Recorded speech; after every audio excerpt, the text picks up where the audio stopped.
Untuk mengantisipasi kebakaran hutan dan lahan Karhutla di Sumatera Selatan, Dinas Kehutanan Sumsel sudah melakukan penetapan status siaga.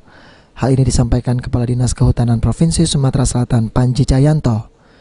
Pihaknya sudah melakukan patroli dan juga melakukan pengembangan sistem deteksi dini untuk nantinya diinformasikan Satgas yang terkait.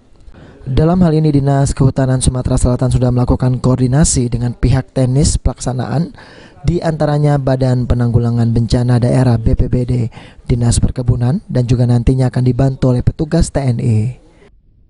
Jadi kita sudah ditetapkan status siaga, artinya Satgas sudah terbentuk.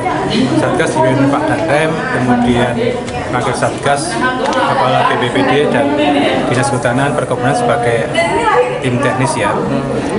Untuk Dinas Kehutanan sendiri sekarang sudah patroli, jadi kita sudah mengembangkan sistem untuk deteksi dini yang nanti disebarkan ke Satgas. Satgas nanti menindaklanjuti.